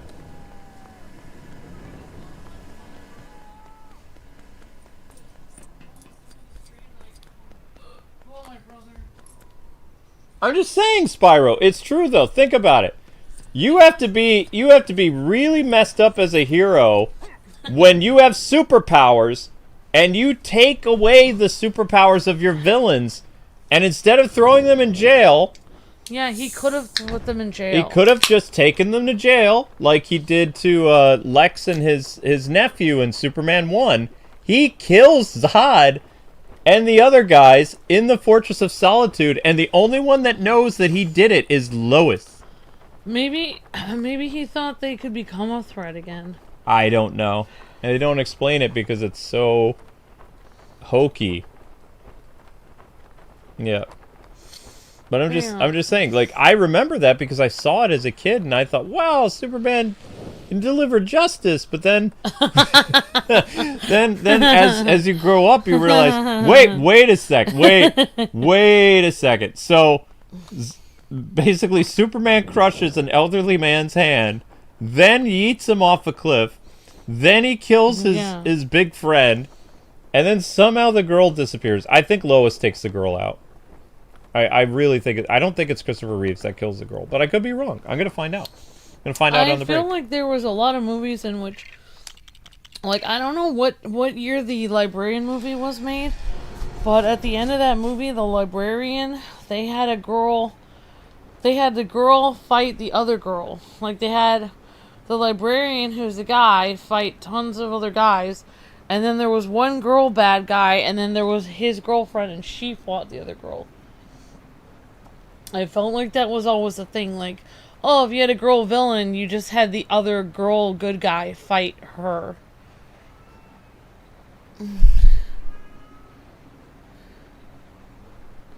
Oh, no. What? No. Thundercats movie director promises 80s cartoon brought to life. Please leave it alone. What is it? I hope that's not true. Whose faces are there? I don't know. I don't know who's directing it. I thought people were... Maybe it's just a joke. Maybe it's not real. See the full... Oh, Den of Geek? Den of Geek is... No. It's not real. No. Den of Geek is not... No. If the Hollywood Reporter was saying the Thundercats movie is happening, but Den of Geek, they make up stuff all the time. They're like... They're basically like the tabloid of, like, comic book internet. Look, I can't find the rest of my cheese. I had this thing of cheese, and then I put it back in the fridge, and now I can't find it. I'll help you find it. If you make the boxes, I will find your cheese. Which boxes? You want me to make them down here? Yeah, and then I'll take them upstairs, because I'm going to pack my PS3 collection. Can I please call my brother? I'm going to call him now. Yeah, then. okay. All right, what time is it? I told you 7:45. All right, guys, so that's going to do it for this stream. Next up is your mystery stream on something. Well... What? Okay, then I'll help you get the views started for that. Yeah, and I'm going to get my dinner and some stuff, so... I'm going to give you guys the link of where it is. And tomorrow will be more of Lego Batman. Yeah, people forget. Like, Christopher Reeves straight up killed Zod and company when they had no powers, which is funny. Yep. It's savage. It's straight savage. It's like, oh, they're no longer a threat. And now that I have all the power and they're just weak humans. I would like to see Payback. that. I'm going to show it to you. All right, guys. Head on over to the next stream, which is a mystery stream. The more people that show up for the startup of the stream, the less long that we have to run the music. And tonight's mystery stream is going to be fun. I'm going to tell you that. So, all right, guys. I'll see you in a little bit. It's dinner time for me. And thank you for watching today's Lego Batman. More Lego Batman tomorrow, same bat time, same bat channel. Next up is Mystery Stream. What could it be? That's the mystery. God bless, happy gaming. See ya!